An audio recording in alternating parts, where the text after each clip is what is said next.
어제는 이 사울이 그 안에 뭐가 들어가요?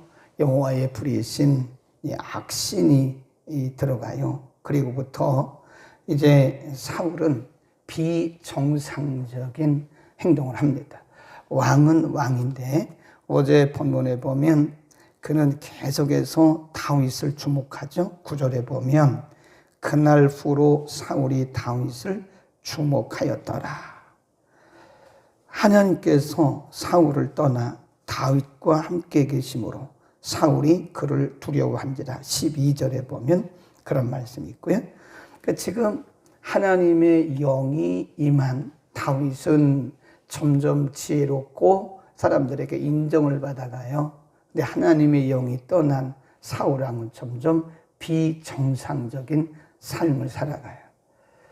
우리가 누구의 지도, 누구의 인도를 받느냐, 이게 굉장히 중요합니다. 누가 우리를 관장하느냐. 이 같은 피아노라도요, 이게 성령이 충만한 사람이 피아노를 치잖아요.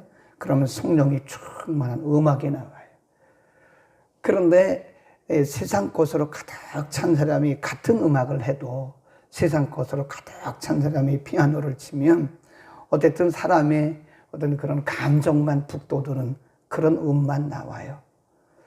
같은 피아노라도 누가 치느냐에 따라서 소리가 다르고 또 거기서 받는 영향이 다르듯이 우리가 누구의 지도를 받느냐, 누구의 인도를 받느냐, 누가 우리를 관장하느냐에 따라서 우리의 인생은 절대적으로 다른 방향으로 흐른다. 우리가 성령의 인도를 받으면 갈라디아서 5장 22절 이하의 말씀처럼 성령의 열매가 맺어요. 성령이 우리를 관장했을 때, 사단이 우리를 관장하면 완벽한 세상적인 사람이 되고요, 세속적인 사람이 되고 육에 속한 사람이 되고, 그리고 하나님을 거부하고 말씀을 멸시하고 떠나는 불신앙적이고 불순종적이고 불의한 일을 행하게 되는 것이다. 우리가 눈으로 보잖아요. 눈으로 보면 교회 밖의 사람들, 그리고 믿음 밖의 사람들을 보면 뭐 확연하게 보이잖아요. 그게 사람들의 생각이 아니에요. 앉아있다고 그래서 그 사람이 성경적 가치관이냐, 성령을 따르는 사람이냐, 그건 아니라는 거예요. 아닐 수도 있다는 거예요. 그럴 수도 있지만 아닐 수도 있습니다. 그러니까 안심하면 안 돼요. 저도 마찬가지예요. 우리가 성령의 재충만을 계속 받아야 됩니다. 성령 충만이라는 말은 재충만이라고 하는 게 맞아요.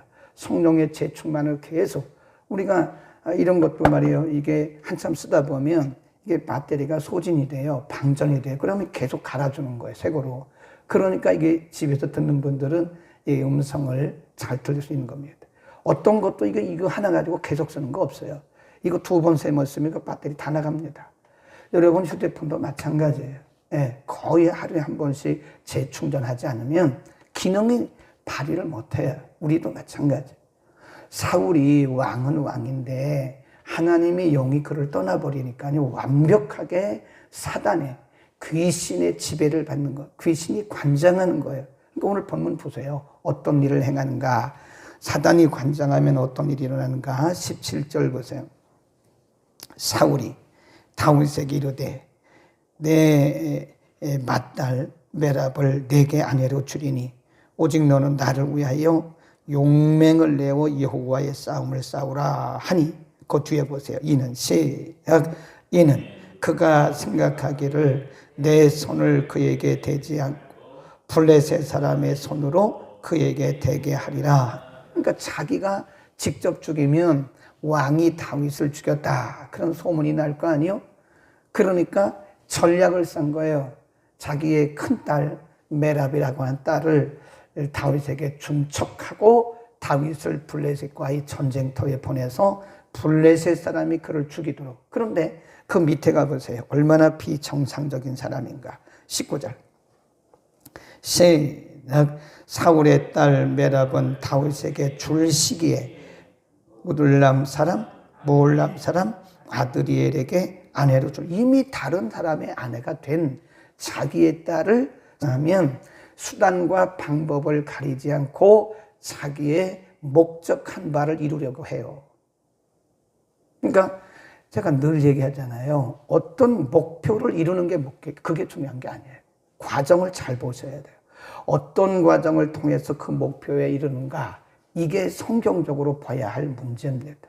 그러니까 우리는 대부분 목적한 것만 생각해요. 그 사람을 사울이 다윗에게 주겠다고, 내가 내 딸을 너한테 줄 테니까 블레셋 사람하고 싸우라고. 이게 정상이에요? 비정상이잖아요. 그러니까 귀신이 들어가면, 악한 영이 들어가면요, 비정상적인 것을 정상적인 것처럼 말하는 거예요. 그 뒤에 보세요. 또 그래요. 쭉 내려가 보면 20절, 사울의 딸 미갈이 다윗을 사랑하며 혹이 사울에게 고한지라 사울이 그 일을 좋게 여기고 스스로 이르되 내가 딸을 그에게 주어서. 이번엔 또 누구를 주려고 그래요? 거기 보면 나오잖아요. 미갈. 그래도 안 되니까 또 미갈을. 거기서 그만둬야 될 거 아니에요? 그런데도 미갈을 딸로 주어서, 그 미갈이라고 하는 딸을 그의 아내로 주어서 다윗을 사위 삼아가지고 죽이려고 하는. 22절 보세요. 사울이 그 신하들에게 명하되 너희는 다윗에게 비밀이 말하여 이르기를 보라. 왕이 너를 기뻐하시고 모든 신하도 너를 사랑하나니 그런즉 내가 왕의 사유가 되는 것이 가니라. 사울의 신하들이 이 말도 다윗에게 고합니다. 사울이 그것도 안 되니까 25절에 보니까 사울이 가로되 너희는 다윗에게 이같이 말하기를 왕이 아무 패백도 원치 아니하고 다만 왕의 원수의 보복으로 블레셋 사람의 양피 100을 원하신다. 이것도 역시 다윗이 첫 번째도 거절을 하고 사양을 하고 두 번째도 사양을 하고 거절을 하고, 그러니까 이제 조금 완화시킨 듯한 그런 전략을 해서 그러면 사울 왕이 원하는데 블레셋 사람 남자들 그 양피 100개만 가져오면 되겠다고. 그 죽이려고 그러는 거예요. 수단과 방법을 가리지 않고 지금 다윗을 블레셋 사람의 손에 붙여서 죽게 하려고 사울이 이 생각 저 생각을 하는 거예요. 여러분, 우리의 생각을 조심해야 돼요. 우리의 생각 속에 수많은 생각들이 오고 갑니다. 우리의 생각 속에 일어난 것이 다 하나님의 생각이 아니라고 제가 수없이 말했어요. 많은 사람들이 말하기를 자기의 생각을 하나님의 생각이라고 말하는 경우가, 아주 저는 그런 말을 이렇게 들어보면요, 아주 그냥 철렁철렁해요. 객관적으로 봐도 저건 하나님의 생각이 아닌데 왜 저거 하나님의 생각이라고 말할까? 하나님이 주셨다. 그래서 우리가 조심해야 할 것은요, 어떤 분은 입만 열면 하나님이 그러셨다고, 하나님이 말씀하셨다, 그런 얘기 함부로 하지 마세요. 내 생각 속에 하나님이 주신 생각도 있지만 사단이 주는 생각도 많습니다. 그리고 내 생각도 많아요. 요한복음 13장에 보면 가룟 유다의 마음속에 마귀가 들어가니까요, 그의 생각을 사로잡아요. 예수 그리스도를 팔려는 생각을 그의 마음속에 넣었다 그랬어요. 그러니까 우리의 생각 속에 일어나고 있는 것들을 조심해야 돼. 이게 성령이 주시는 생각인가, 마귀가 주는 생각인가, 내 생각인가. 어떤 사람이 너무너무 괴롭더래요. 뭐 세상이 다 괴로운 거 아니겠습니까? 우리가 믿음으로 기쁘게 사는 거죠. 그렇죠? 이 세상은 괴로운 세상이에요. 죄가 관영한 세상이니까요. 그러나 우리는 믿음으로 하나님의 말씀에 순종해서 항상 기뻐하라고 그랬으니까 기뻐하는 거지, 믿음으로 사니까 기뻐하는 거죠. 그렇죠? 이 세상은 이해가 안 됩니다. 이해가 안 간다고. 당연히 이해가 안 가요, 세상은. 우리 믿음으로 사는 거예요. 그래도 너무 힘드니까 이 사람 집이 14층인데 문을 열고 이렇게 봤대요. 너무 편하게 보이더래요, 세상이. 양탄자 깐 것처럼 14층에서 떨어지면 즉사예요. 그런데 떨어지려고 문을 열고 이렇게 보니까요, 양탄자를 깐 것처럼 그렇게 푹신하게 보이더래요. 예. 그 떨어지려고 딱 하는데 그 순간에 정신이 버떡 나가지고 얼른 들어왔다고.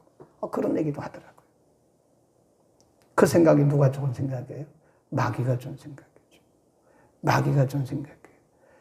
지금 사울의 마음속에는 마귀가 준 생각으로 가득 차요. 어떻게 하면 이 저 다윗을 죽일까? 다윗은 점점 사람들에게 드러나고 자기는 점점 사람들에게 감춰지고 이러는 거예요. 천천히고 만만이고. 그러니까 저 원수를 어떻게 하면 죽일까? 다윗을 원수로 생각. 다윗이 원수예요? 자기가 다스리는 백성이지. 그리고 이제 목동밖에 20살도 안 된 목동인데 아니 그를 원수로 생각하냐고요. 그러니까 이게 귀신이 들면 사람들의 생각이 온전치가 못해요. 응? 그러니까 우리가 성령의 재충만 해야 돼, 안 해야 돼요? 해야 됩니다. 아무도 예외가 없어요. 저도 예외가 없어요. 여러분도 예외가 없어요. 우리가 성령이 충만하지 않으면요, 성령이 재충만하지 않으면 엉뚱한 생각들을 하게 되는 거예요. 우리 마음속에 엉뚱한 생각들이 막 들어와요. 그 하나님이 주신 생각으로 막 착각하고 행동을 하는 거예요. 그러니까 비정상적인 거죠. 그래서 늘 얘기하는 것이 객관성이 있나 보라. 여러분이 하는 생각과 여러분이 하는 일들이 객관적인가? 교회 유익이 되는가? 복음에 유익이 되는가? 가정에 유익이 되는가? 다른 사람들에게 이게 객관적으로 옳은가? 이걸 보면 돼요. 그래서 항상 검증을 해야 돼요. 검증. 우리 자신도 검증해야 돼요. 네. 고린도후서 13장에 말씀하기를 너희 안에 예수께서 계신 뒤에 스스로 점검하라. 시험이란 말은 검증하라는 뜻이에요. 너희 스스로 검증해봐라. 예수께서 너희 안에 계시지 않으면 너희는 버리운 자라. 사도 바울이 고린도 교회 성도들에게 그렇게 말하잖아요. 그러니까 다른 사람 볼 시간이 없어요, 지금. 나를 검증해야 돼요, 나를. 내가 지금 정상인가? 내 생각이 정상인가? 이 검증에 나 자신을 검증하고 날마다 내 자신을 점검해야 됩니다. 아멘. 내 생각 속에 이 온전한 생각을 가지고 있는가? 내 생각 속에 이게 성경적이고 하나님 중심적인가? 이게 신앙적인가? 나를 점검하고 나를 검증해야 됩니다. 네? 성령이 우리를 검증해 주는 거지만 성령의 검증을 받을 만큼 그렇게 민감한 사람이 우리 가운데 몇 명이나 있어요. 말씀을 통해서 우리 자신을 검증받을 사람이 우리 가운데 몇 명이나 있냐고요. 쉽지 않아요, 그게요. 그러니까 늘 서로가 서로를 이렇게 검증해주고, 예. 그러니까 보면요, 사울이 이 귀신이 들이니까요, 남의 말 안 들어요. 이게 남의 말 안 듣는 사람도 위험해요. 다른 사람의 말을 아주 도무지 안 듣는 사람이 있어요. 아주 고집불통이 있어요. 그것이 물론 뭐 진리를 따라서 그런다면 그건 옳은 거죠. 진리를 따라서 그 길을 가는 건 그건 옳은 거지만 그러나 그건 쉽지는 않고 남의 말은 안 들어. 자기 방식대로만 고집하는 사람이 있어요. 오늘 받기를 축원합니다. 자, 이럴 때 자기를 이기는 방법을 성경이 다윗을 통해서 알려주셨어요. 이럴 때 우리에게 많은 제안들이 오잖아요. 아, 이거 하시죠, 이거 하시죠, 이거 하시죠. 막 그럴 때 지금 다윗에게는 하나님의 영이 임해 있고 하나님의 영이 그를 관장하고 있어요. 관장하고 있어서 다윗이 하는 말이 굉장히 지혜로워요. 지혜롭고 보세요. 한번 보세요. 사울이 이미 다른 사람에게 아내로 준 다른 사람의 아내가 된 그 딸을 다윗에게 주겠다고 말을 해요. 참 엉터리 같으죠. 네. 그런데 그때 다윗이 뭐라고 하나 보세요. 18절 시작. 다윗이 사울에게 이르되 내가 누구며 이스라엘 중에 내 친속이나 내 아비의 집이 무엇이건대 내가 왕의 사위가 되리까. 겸손하죠. 나는 우리 가문 중에 뭐 왕의 사위가 된 사람도 없고 우리 가문은 아주 평범한 아주 천민 가정인데 감히 제가 어떻게 왕의 사위가 되겠습니까? 그리고 저는 왕의 사위가 될 수가 없습니다. 그렇게 23절 보세요. 사울이 두 번째 미갈을 주고 다윗을 죽이려고 그렇게 전략을 짰을 때 이렇게 말해요. 23.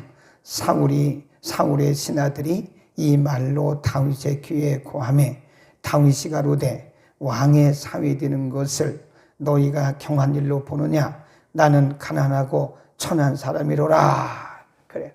그러니까 다윗이 또 신하들이 말하는 거예요. 사울이 신하들을 보내가지고 이렇게 얘기하니까 당신이 왕의 사위가 되라고. 그러니까 다윗이 나는 그렇지 않습니다. 나는 천한 사람이고 나는 가난한 사람인데 내가 근본적으로 왕의 사위가 될 수 없는 사람인데 왜 자꾸 나보고 왕의 사위 되라고 하느냐? 그러니까 자기의 신분을 아는 거예요.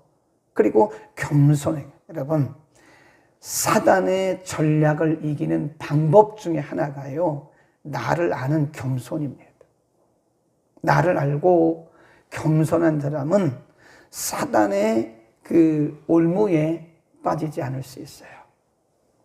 왜냐하면 내가 누군지를 아니까, 내가 보이니까. 그러나 내가 누군지 모르고 주제넘게 뭘 하려고 하면 우리는 사단의 올무에 분명히 빠지게. 지금 사단이 이 사울을 통해서 다윗에게 올무를 던지는 거예요. 사울이 사위가 되려고 하는 그 말을 가지고, 달콤한 말을 가지고 그 올무를 가지고 다윗에게 던지고 3번이나 던졌어요. 미끼를. 그런데 그 미끼에 다윗은 걸려들지 않았어요. 사단은 우리에게 미끼를 던져요. 달콤한 미끼를 던집니다. 그거를 확 물어버리면 그때부터 코가 끼는 거예요. 이제 그때부터. 사단의 미끼를 잘 분별하세요. 잘 분별하면, 사단의 미끼를 분별하는 방법 중에 하나가 내가 나를 아는 거예요. 겸손한 거예요. 항상 자기 자신을 낮춰야 돼요. 내가 아는 나보다 자기를 더 낮춰야 돼요. 그러니까 다른 사람들이 나를 무시했다고 기분 나쁠 거 없어요. 뭘 기분 나빠요? 네, 나는 그렇게 뭐 대단한 사람이 아니야. 이렇게 생각하면 편하거든요. 그런데 감히 어디다가 이런 얘기를 하냐고. 내가 누군데. 아직도 우리가 굉장히 자존감이 낮다는 거예요. 자존심이 강하고. 한국 민족은 어쩔 수가 없어요. 그런 피가 흐르고 있기 때문에 그런 거예요. 근데 이제 우리가 성령이 충만해지고 그러면 그런 것이 점점 이제 수가 점점 줄어들어요. 점점 줄어듭니다. 그 요즘에 우리 교회 보면 뭐 시험 들었다 그런 사람 있기는 있는데 별로 없어요. 우리가 우리 자신을 그냥 겸손하게 내려놓으세요. 내가 어떻게 왕의 사위가 되냐고. 나는 왕의 사위가 못 된다고. 나는 가난한 사람인데. 그렇다고 너무 사양은 하지 말되 본인 자신에 대해서 좀 내려놓으라 이거예요. 내려놓으면 우리가 사단이 우리에게 올무를 던질 때, 우리를 넘어뜨리기 위해서 올무를 가지고 미끼를 던질 때 우리가 이겨나갈 수 있는 거예요. 사단의 미끼에 걸려들지 않는 방법은 겸손입니다. 겸손한 사람은 사단의 미끼가 오기는 오지만 사단의 미끼를 덥석덥석 물지를 않아요. 그러나 겸손하지 못할 때는 그 미끼를 덥석덥석 물어가지고 사단의 그냥 올무에 걸려가지고 질질질질 끌려다니는 거예요. 오늘도 우리는 성령으로 재충만하기를 축원합니다. 기도하겠습니다. 거룩하신 아버지, 오늘 악신의 역사를 받아서 악신이 시키는 대로, 마귀가 시키는 대로 따라서 역사하는 사울왕의 모습을 우리가 잠시 상고했습니다. 왕은 국가를 통치하고 백성들을 잘 살펴됨에도 불구하고 오직 수단과 방법을 가리지 않고 다윗을 대적으로 알아 다윗을 죽이려고 하는 사울의 모습을 보면서 얼마나 비정상적인가를 오늘도 우리가 보았습니다. 우리가 성령으로 충만하지 않고는 우리 생각에도 우리 마음속에도 이런 생각들이 들어가고 나갈 수 있습니다. 하나님, 누구도 장담할 수 없사오니 날마다 우리를 말씀과 성령으로 충만하게 하소서. 우리가 성령의 인도를 받는 성령의 도구들이 되게 하여 주옵소서. 날마다 다른 사람을 볼 것이 아니라 우리 자신을 점검하고 또 점검하고 말씀으로 검증하면서 우리가 바른 길을 가고 있는지를 늘 살펴서 우리의 평생, 우리의 생명 다하는 그날까지 바른 길, 하나님이 기뻐하시는 길로만 갈 수 있도록 하나님 축복하여 주옵소서. 우리 박영순 권사님 은혜 주셔서 하루 만에 이렇게 음성으로 판정나도록 도우심을 감사합니다. 광일권찰이 혼자 집에 있으면서 매우 힘들어하고 있사오니 하나님께서 도와주시고 우리 박영순 고사님 속히 퇴원할 수 있도록 은혜를 통하여 주옵소서. 하나님 사랑하시는 우리 유은자 집사님 가정을 축복하시고 이런 말미암아서 이제 남편도 함께 교회 나오게 하시니 감사합니다. 하나님 저들 가정이 말씀으로 돌아오는 귀한 기회가 되게 하시고 아들의 문제는 은혜 가운데서 아름답게 잘 해결될 수 있도록 하나님 축복하시고 그 아들에게 성령의 기름을 부어 역사하여 주옵소서. 이외에도 여러 가지 일들로 염려하고 고민하는 심령들 성령의 재충만함을 주셔서 환경이나 조건보다 더 크신 하나님의 위대하심을 바라보면서 이해하지 말고 믿음으로 살아가는 믿음을 저들에게 허락하여 주옵소서. 예수 그리스도의 이름으로 기도드립니다. 아멘.